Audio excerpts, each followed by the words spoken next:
Last episode, the Angels made a big trade. A trade that saw Mike Trout become a Minnesota Twin. In exchange, we got pitcher Joe Ryan, second baseman Edward Julian, and right field prospect, the number 1 Twins prospect, now number 1 Angels prospect, Walker Jenkins. That was the haul that we got. And ever since that trade, Minnesota has been on an absolute tear. They had the best record in the month of June across the entire major leagues. So the trade has definitely paid off for them, and it really has paid off for us too. They're now 2.5 games in the lead over in the AL Central. Now we are 9 games below 500, but we have been improving steadily as the year has gone on, but now we're 17.5 games back from the Astros. One of the stories of the year so far has been the lack of pitching and the fact that the bullpen, frankly, has been horrible. You got Detmer, Sandoval, Garcia, Plesac, Tyler Anderson, and Estevez all really struggling here. And to win games, you have to pitch better. So we're going to make some moves today to figure out if we can fix the bullpen with a couple of call-ups from the minor leagues. But we got the draft day in 16 days. So let's talk about a couple of prospects real quick. Some guys that we have not talked about yet. You got Johnny Ferguson, center fielder, 18 years old, out of high school. A very good defensive prospect, very fast, so could be really good in the outfield. But the offense has a long way to go for him, so not really a first-round draft pick in my eyes. But you got Eric Campanella, who could be a really solid relief pitcher pick, round 4 or 5 probably, because he'll probably drop to around there. But he's got really high potential, and I like his skill set a lot. So could be a good option for us later on in the draft. And now we have a trade offer from the San Francisco Giants. They want Taylor Ward, and they're offering Marco Luciano in the deal, who's only 22 years old, has a potential, 67 overall. He can also play second base where Julian's currently playing. And his ratings, are pretty well-rounded, not the best, clutch hitter. But, a decent fielder, not anything special there. He's got decent speed. And he's been in AAA this season, batting only 208. Taylor Ward is 30 years old, but can play a lot of different positions. Now, his ratings are obviously better because he's a veteran player. And so far this year, he's batting 230 with 13 home runs, 433 slugging. He's been a really solid player for us, but is it time to move on? I'm going to do it. I'm going to make the offer. Taylor Ward's been traded for Marco Luciano. So Marco Luciano is the 88th prospect as of right now, but this would be the now number 2 prospect in our organization. Now, he is right now on the MLB roster, but we're going to send him down and use one of his options so he can play in AAA because he's not ready for the major leagues yet. But somebody that's played really well is Andrew Wantz, who's 28 years old, has a really high hit per 9. His MLB stats are actually pretty solid, but he's been in AAA all year long. And he has pitched very well. He's got 10 saves, a 3-2 record, and 8 starts. Not sure why he was starting some games, but a 2.22 ERA, a WHIP at .97. So we're going to call Andrew Wantz up to the majors. We're also going to be calling up Jimmy Herget, who has put up some similar numbers, a 2.53 ERA, 1.14 WHIP, 2 quality starts. He's got plenty of major league experience, so we're going to call up Jimmy Herget as well. We've also got Hunter Dozier, who has plenty of major league experience. We're going to be calling him up. He's batted .252 in AAA this year. Can play plenty of positions, so we're going to bring him up. As part of this move, we're going to be sending down Zach Plesac to AAA. There he goes. We're also going to be sending down Luis Garcia, who has a really high ERA of 7. He's got to go down as well. And as our last move, we're going to be bringing up Willie Calhoun, who's got deep potential, but is batting .310 right now in AAA, slugging pretty well. So he's been doing solid, and I think that we could use another second baseman or somebody that can play at second base. We're going to move Joe Ryan to the ace slot in our rotation, while Jimmy Herget's going to be our main long relief pitcher. Andrew Watts is going to be the main middle relief pitcher. But to end out June, we would lose a 4-game series against the Tigers. They swept us, winning all 4 of them. We follow up by taking down the A's in a 3-game series. We beat the Cubs 2-1, the Rangers 2-1, but then we lose 2 straight to start a 4-game series against the Seattle Mariners at home.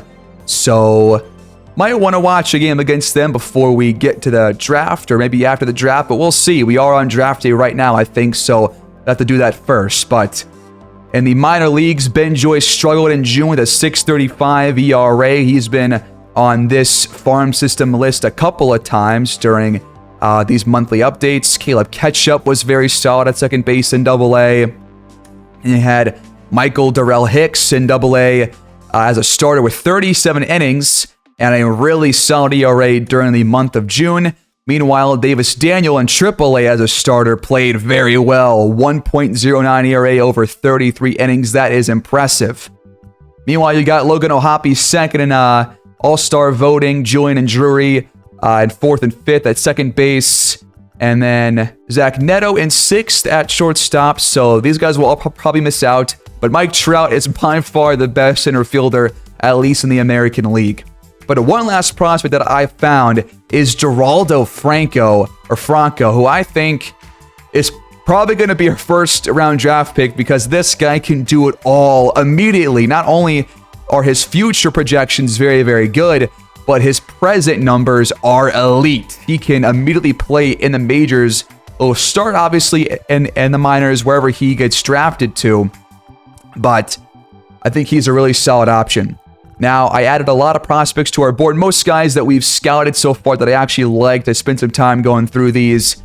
If you want to see those prospect cards before the draft, go look back at the previous episodes because we've talked about a lot of these guys before. But now it's time to start this MLB draft, our first draft in the entire series, with Lee Tan going first overall to the Cleveland Guardians. I thought it would be Kevin Marquez, but instead it is a pitcher who we scouted partially, and then Kevin Marquez goes second overall to the Cincinnati Reds. He was number 1 on our board and the entire MLB board, and he goes top 2. At pick number 3, the Rockies take Bobby Wynn, who I did not bother scouting, but I'm surprised that he went this high with him being 42nd on the board, but I guess he has some high potential. The White Sox end up taking Chu Nam, who we talked about in a previous episode. And then Wiley Espinosa, who we've also talked about, goes at pick 6 to the Royals. The Cardinals end up taking James Lynn, who we had also looked at but weren't really too intrigued by. And now we're on the board. We have plenty of options here. You got Odell Herrera, the third baseman, who I'm a really big fan of, especially offensively.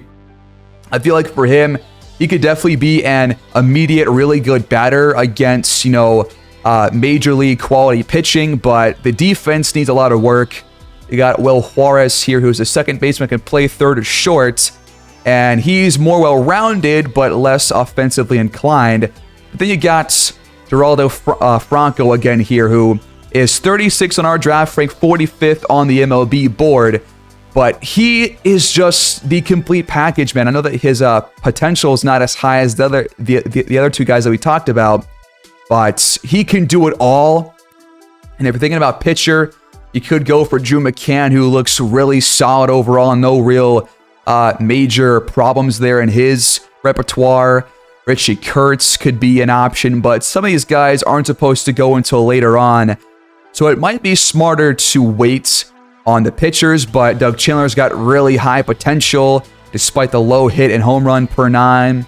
You got a couple other players like third baseman Lon North, who we've talked about, Carlos Nunez, Emmanuel Villafuerte. But I would rather take a guy that I think is probably not going to last beyond the first round. So it's between Odell Herrera, Geraldo Franco, and Will Juarez. These could all be really good options, but I think for me, Franco is just too good to pass up. And I know that, again, his potential is not very high, but his overall is going to be really good right out of the draft. So I'm going to choose him because he could immediately give us some help in less than 2 seasons. So we take Geraldo Franco with the 8th overall pick, and we will go over all of the actual potential and overall ratings at the end of the episode. So we won't get to those until the month of August, which will take us a while to get to, but jump to the latter half of the episode if you want to see those ratings. The Pirates take Will Juarez right after we take Franco, and then the Nationals take Juan Lantigua to round out the top 10. Later on, the Cubs would take Omar Flores, who we had scouted but did not really like his skill set. And then Johnny Ferguson, who we looked at earlier this episode, was taken by the Padres at pick 25. Now at our next pick, we still had Odell Herrera here, and because he dropped so far, and he was at the very top of our draft board, I'm taking him because he is not going to last beyond this pick, and I need both of these guys on our team, and we're going to get them both. So we get Franco, we get Herrera, and I'm very happy with these first 2 selections.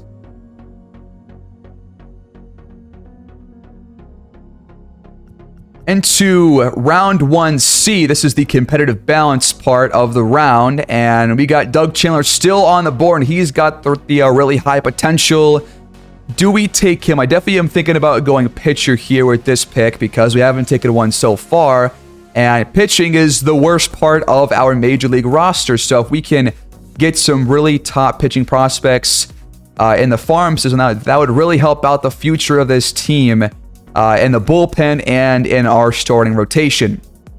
We have plenty of options here. You got Robert Carlick, Greg Arellano, who has really high velocity, really high break. The only real concern is the walk per 9, but I think that can definitely be worked on. The future rating looks to be at least average, so I think I like Greg Arellano here, and I'm going to take him before I take Doug Chandler, but he might not last until our next selection. But our first pitcher is Greg Arellano, who did opt out of the doctor exam, but hopefully he's all right.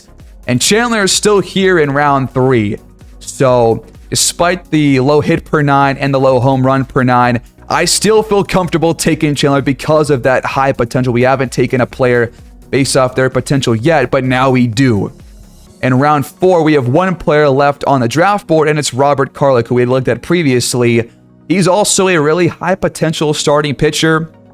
I like his skill set too, and we're going to draft him. So 3 straight pitchers, all of them starters, but I'm happy with our first 5 picks. Honestly, I did not expect our draft board to have that many guys on it, especially through 4 rounds. But now it's time for a shot in the dark. We're going with a reliever, Waylon Cook, who we don't even have scouted hardly at all, but it's called a shot in the dark for a reason. He was number 13 on our draft board, and he lasted all the way here.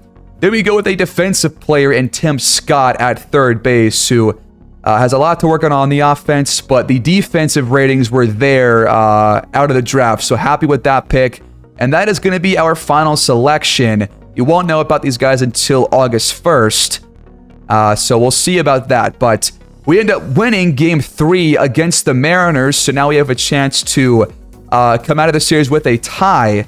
So let's jump in as we get our last game before the All-Star break. Let's jump in.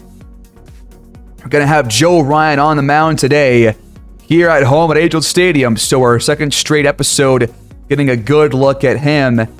Hopefully a better showing than our last game where he allowed 4 runs in less than 6 innings pitched. But he was an all-star pitcher, I believe, so he gets the start today. 3.09 ERA so far, 8-3 record. And he's essentially our ace now. And he gets Rivas to swing through the slurve for his first strikeout and the first out of the ballgame. That brings up Ty France. He takes ball 3 and then takes the walk with the high and inside fastball. So we saw this in our last game with him. A couple of walks issued by him, but he gets Rojas to ground into a double play here. 3-5-3, and the inning is over. Logan Gilbert gets the start today. He's been solid for a really struggling Mariners team who finds themselves with a very similar record as to us, hovering around, 10 games or so below 500. Nolan Shanuel takes the ball, but then grounds out on a great diving play at first base. And he is retired for out number 1. That's Ty France with that diving play. Hunter Dozier batting second today. We gave, forget who it was. I think we gave Brandon Dre the day off. I think he was feeling a little bit tired, so I wanted to play Hunter Dozier instead. As Edward Julian takes ball 3 inside and then sends a shot into the outfield, which gets down for our first base hit. Batting cleanup is Logan Ohtani, who times it well, but he lines out to left field. Easy grab there for Luke Raley, and that will end the inning. So due up is Luke Raley after making that grab in left field. He sends a shot to the hot corner where Dozier corrals the bobble and eventually throws him out. Jorge Polanco gets a full count, and he is on base. Ball 4 issued on the slider. This is Mitch Haniger tied up high and in. And he's sent down for the second K for Joe Ryan. 3-1 count for Luis Arias to second base. He grounds out. Go bottom 2. This is Aaron Hicks. First time at the plate today, but he's out in front. And that is a grab in right field by Mitch Haniger to retire him. 1 out for Jake Marisnick, who shatters his bats on the inside fastball, and Logan Gilbert tracks it down. Rengifo slightly jammed inside, and he flies out. So, a pretty slow start for both offenses. Only 1 hit for us, none for Seattle through 2. Sebi Savala swinging at the splitter. At the knees, below them, maybe. Third strikeouts. Dylan Moore ahead in the count. He swings, and Dozier cleans it up for out number 2. That brings up Rivas, his second appearance here, and he strikes out again on the fastball. Joe Ryan dealing early on.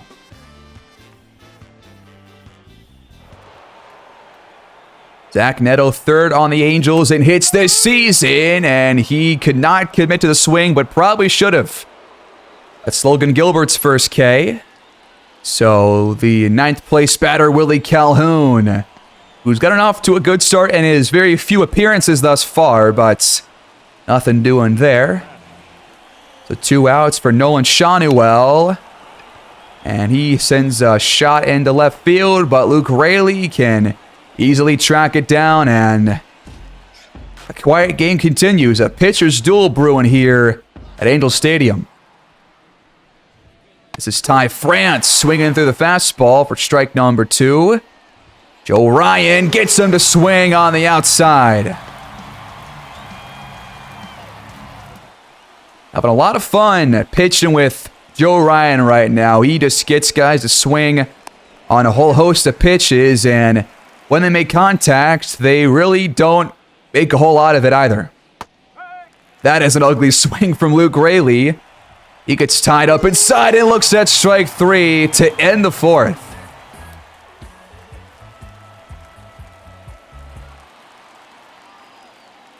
Hunter Dozier leads off the 4th inning and takes ball 4. The outside fastball does not draw a swing.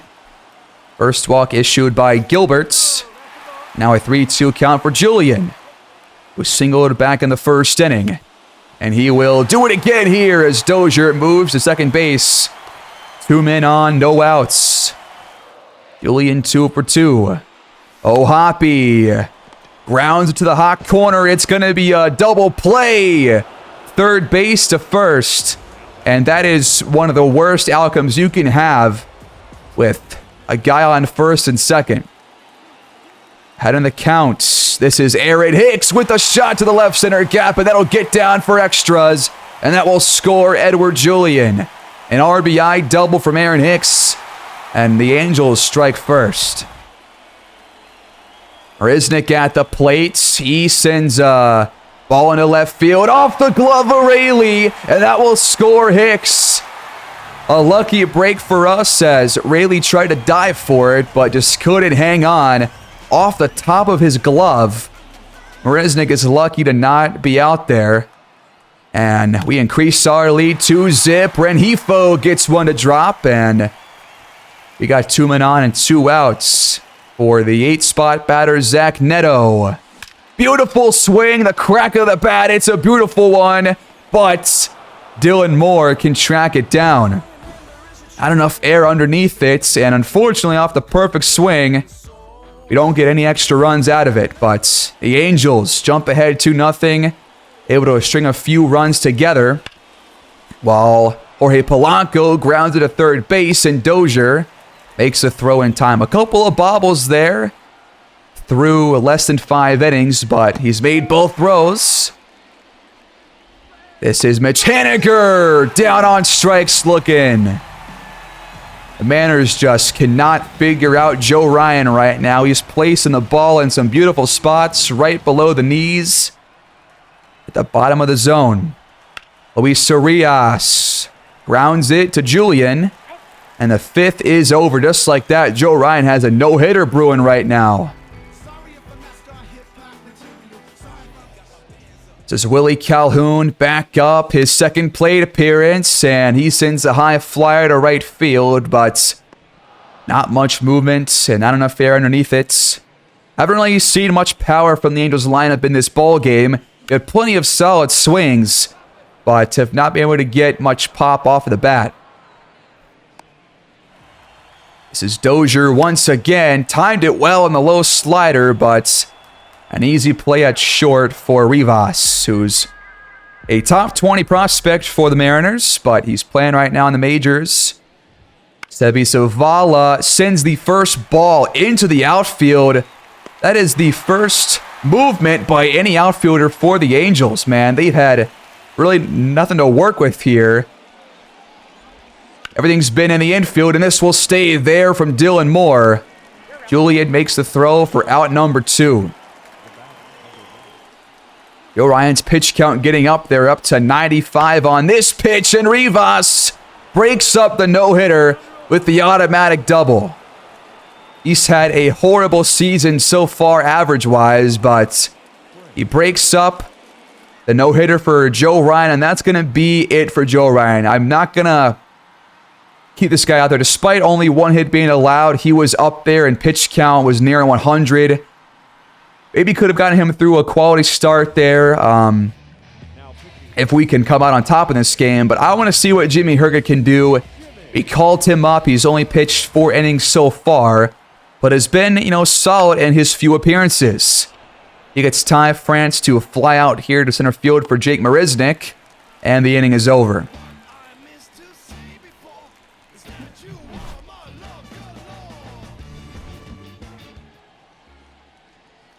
Edward Julian leads off the 6th with another base hit. 3 at-bats, 3 singles for Edward Julian, who continues to be one of my favorite batters to hit with. And that will end Logan Gilbert's day. He was also in the high 90s pitch count-wise. But he's allowed 2 runs, so he is relieved by Ty Adcock, who has struggled so far in his minimal playing time. But Logan O'Hoppe grounds into another double play to clear the bases. The second time he's done that today. Aaron Hicks at the plate had a really good meatball to swing on, but he lines out. Once again, some really good swings, but we just can't do anything with them. So top of the 7th, Herget stays in, Rojas pops out. Another one in center field for Marisnick to wrap up. Now Luke Rayleigh behind in the count, and he sends the sinker all the way out to left field. The opposite field shot is gone, and the Mariners are on the board. They cut our lead in half. The 18th home run for Luke Raley. And he just put a lot of power behind the low sinker. It was at the bottom of the zone, but he got all of it. And the Mariners get run number 1. And then Herget walks Jorge Polanco. So Echaniger at the plate. He takes ball 3. He's ahead in the count with Luis Urias on deck. That one's fouled off. Count runs full, and he grounds out into a double play. 5, 4, 3, never mind. As Julian pulls Shano off the bag, and the inning's not over yet. That's going to be it for Jimmy Herget. In comes Andrew Watts, who we also called up recently. Full count for Luis Urias, tied up on the inside, and he goes down on strikes to end the inning. We're going bottom 7, still up by 1.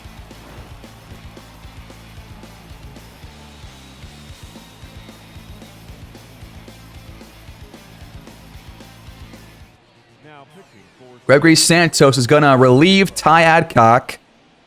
So he comes in with Jake Marisnick at the plate, and he gets him to pop out on the slider for out number 1. 1 for 2 today is Luis Rengifo, but make it 1 for 3 as he chases the sinker right below the zone. That brings up Zach Neto, and he gets on base via the walk. Bottom of the order, Willie Calhoun lines out to Ty France at first. Couple of nice plays by him. Really good reaction time on a couple of balls that's gone his way. Prevents a base hit. So top of the 8th, Andrew Watts stays in, and he opens the inning with a walk for Zavala. They're going to bring in Haggerty as the pinch runner. And then Dylan Moore takes a shot on the shoulder, I think, or the elbow, and now we got 2 men on base, no outs for Rivas. A sac bunt, Dozier palms it and gets the throw off in time. But not before the runners advance. So 2 in scoring position for Ty France, one of their best hitters. Batting second, and thankfully a generous call from the ump. A beautiful cutter that curves right into the zone. And Ty France was not planning to swing on that one. So we got 2 outs now, and he got in a swing. Rojas goes down. Andrew Watts gets out of the jam. And the Angels are hanging on 2-1.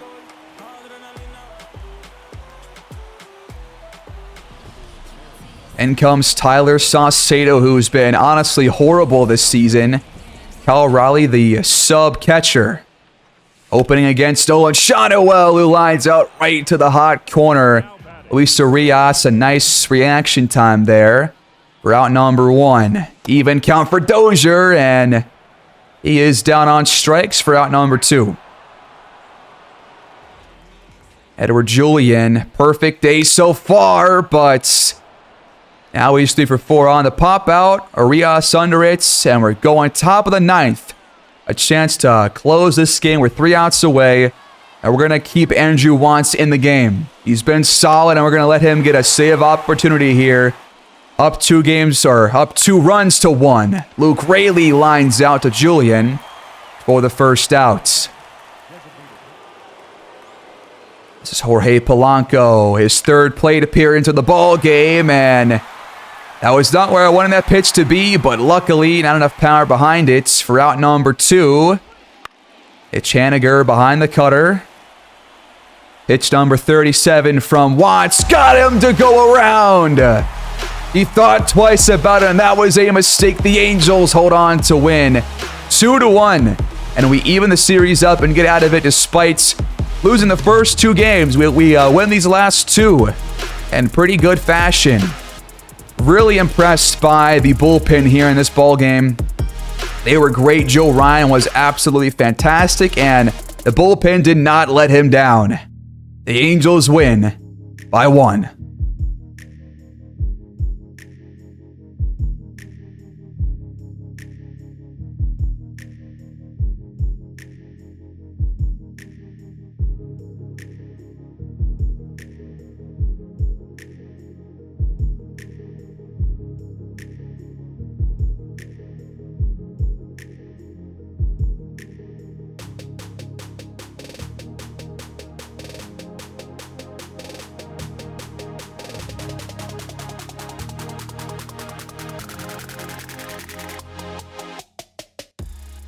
Impressive outing, I would say, from this pitching staff. Only 2 hits allowed, and I did a way better job in this game. Only 3 strikeouts to 2 walks and some really good swings. I'm feeling a lot more confident going forward, and I feel really good about the pitching as well. You know, Hergert kind of had some struggles there, but Joe Ryan and Andrew Wantz both pitched very well. And Wantz got his first save in his first ever opportunity this season, so happy with that. Hergert gets the hole despite the earned run, and Joe Ryan continues to pitch extremely well.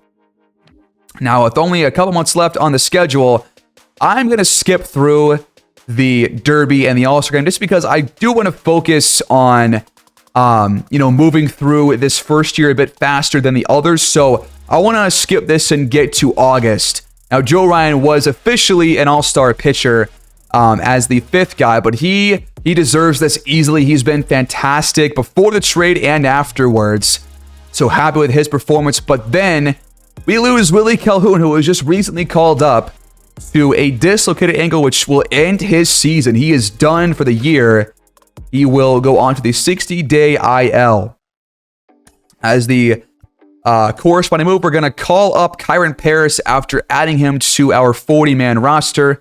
He's a young shortstop that has C potential. We need a more depth infielder, so he's going to be one of those guys. But now we've got extensions, and we have a lot of players on this list. Pretty much the whole team, besides a couple of major league players. Otherwise, it's pretty much the entire 40-man roster up for a new contract. And a lot of these guys are very young, so they won't really cost us that much money. We're going to start out by trying to bring back Edward Julian, who we acquired in a trade for Mike Trout, and he signs a 2-year deal. He still has less than 6 years of service, so all these guys, except for Drury, will pretty much have a very similar contract. But Drury, I think, has been very impressive for us, so he signs a 4-year deal with about $9 million per season. Ohtani, as the catcher, takes a 2-year deal, and then Joe Ryan, as our ace, he needs to get a deal done here. He's only 27 years old. He's been great, and he will stay with us for the long haul. Zach Neto is an A potential player. I think he's been really solid. He gets a 2-year deal. And how about Nolan Shano? I got to bring this guy back as well to keep this young core around.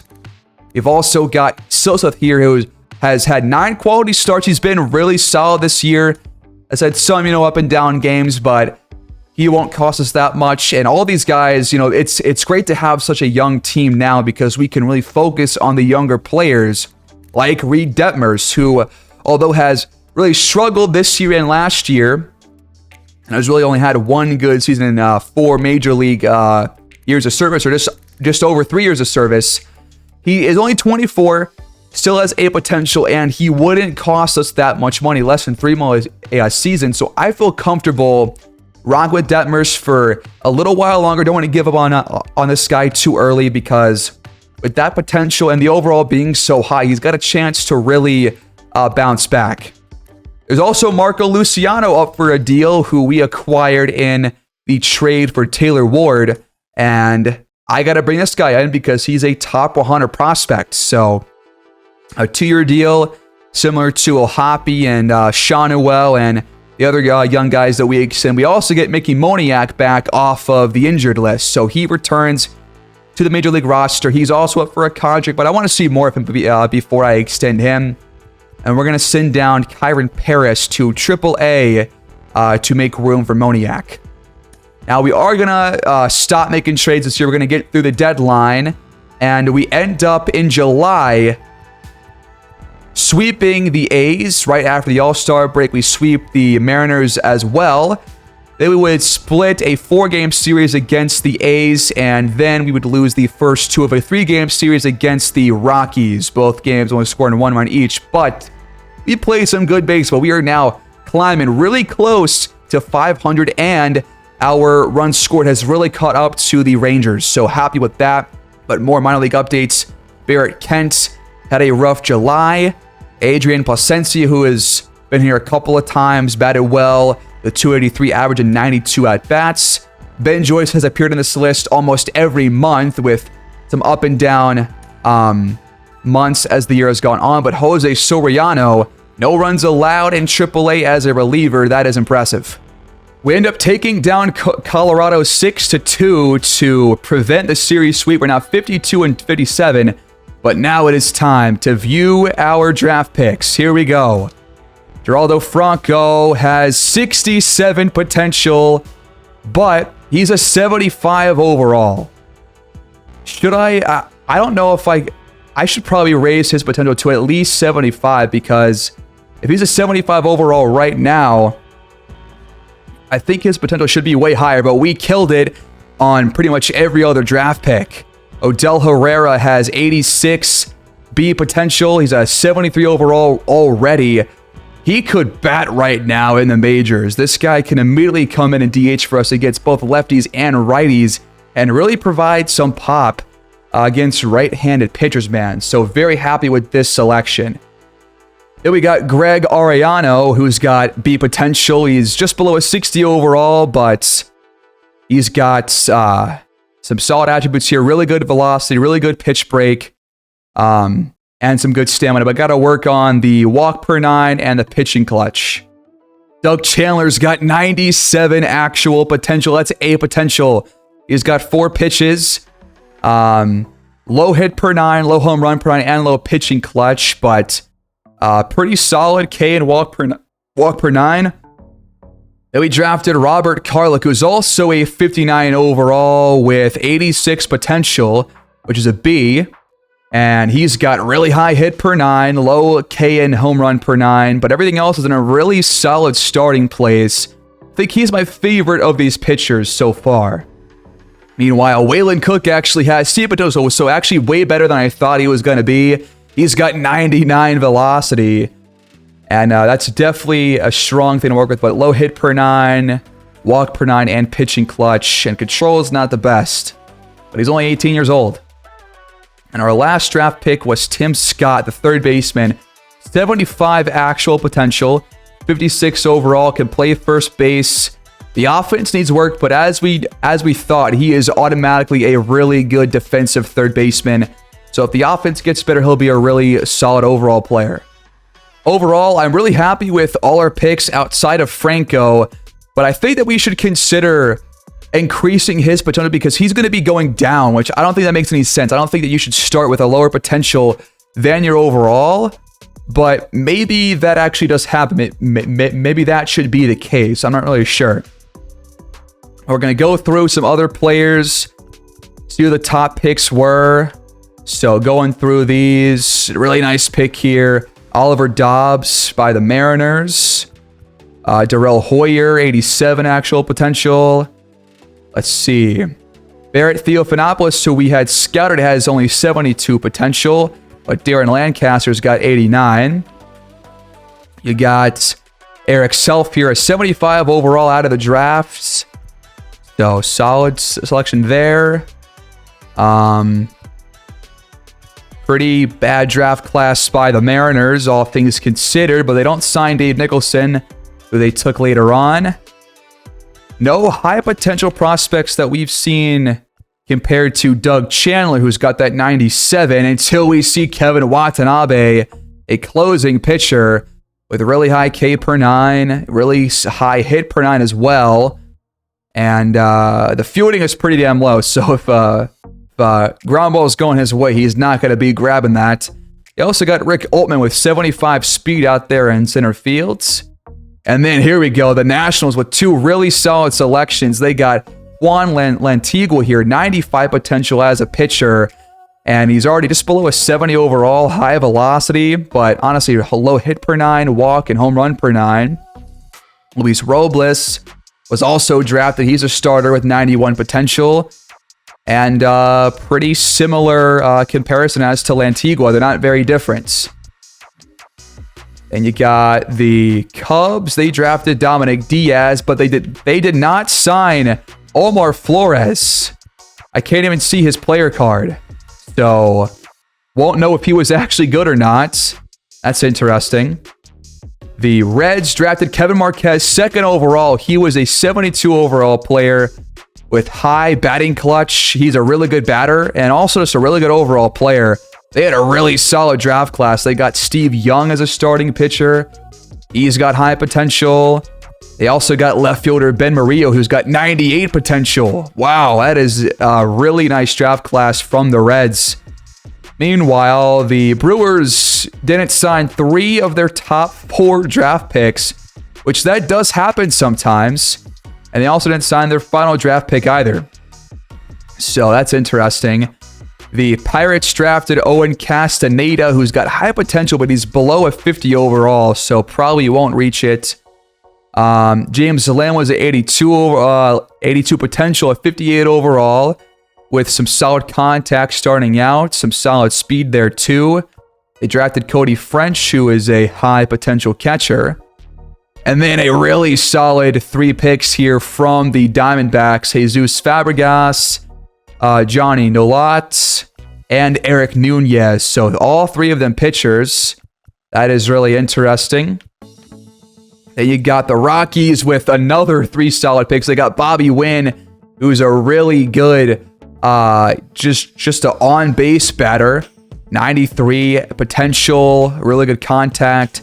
Santiago, the pitcher, is nearly MLB worthy, I think, based on these traits. 93 potential for him. And then Caden Alaski, 86 potential reliever. So that's a really nice draft class by Colorado.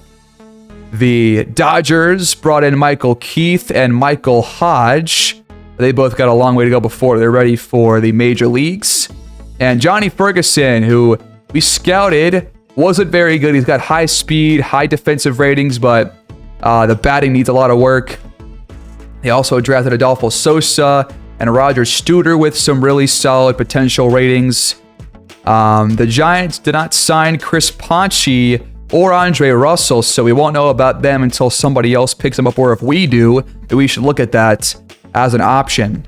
But I think that means that they might be able to be drafted next year, right? Or is that not true? I forget how this works exactly, but the Orioles add a couple of solid players to their farm system, but not anywhere close to Jackson Holiday level of a player. The Red Sox drafted Nixon St. Aud, who is almost a 60 overall. He's got some solid defensive and batting ratings, so he is definitely a solid draft pick in my opinion. The Yankees really missed on their first pick with Chuck Stout, who was like a late first rounder. 61 potential, very similar to our first round draft pick. But they got Moses Reynolds, Edward Ortega. The Rays drafted a couple of solid players. Fred Palmer, a late round catcher who's below a 50 overall, probably won't reach it. The Blue Jays drafted Juan Lantigua. He's got 90 potential. And then the White Sox end up drafting Chu Nam, that pitcher, who's only got 76 potential, but is already near a 60 overall. They also drafted Emmanuel Villafuerte, who we had scouted. He's got 76 potential as well. And then Lee Tan went first overall, and he went first overall for a damn reason. The Guardians with 2 really great draft picks here. Lee Tan, 95 potential, and he is going to be ready for the major leagues in probably just 1 or 2 seasons. Then they drafted closer Parker Spabori, who's got 90 potential, and he's also really, really solid. And then later on, they drafted Richie Parson, a third baseman with 94 potential, but he's only a 49 overall, so he's got a long way to go. Roscoe da Silva went to Detroit as a right fielder, 86 potential. Wow, he can really bat. 80 contact righty, 61 contact lefty with 63 vision. That is really impressive. But the rest of their draft was one to forget. Wiley Espinoza, who we scouted, had 78 potential. We passed on him, or never had a chance to draft him because the Royals took him at pick 6. And he is almost a 70 overall. A couple of other solid draft picks by them, including a good high potential reliever in David Stone. The Twins end up drafting Morris France, Bobby Massey, and a couple other players, but no real standout player here on this list. The Astros, wow, they had a really bad draft, especially potential-wise. There's nothing to really write home about here. And then the Angels, back to us. So there you go. There's your draft. I think we had one of the best drafts across the major leagues.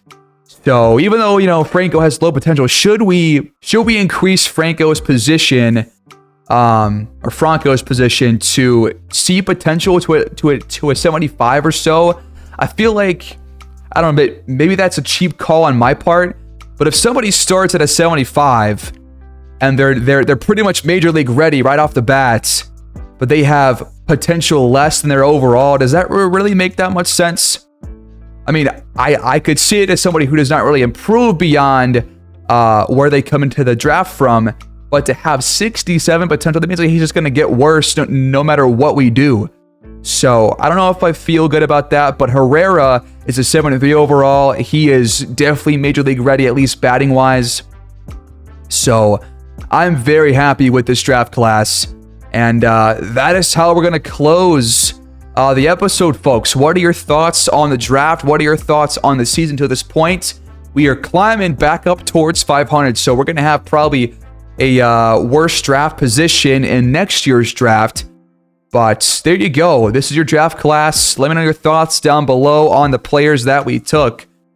That'll do it here. Please like, subscribe, comment down below your thoughts on the episode and on the draft class, and I'll see you guys next time around. Peace.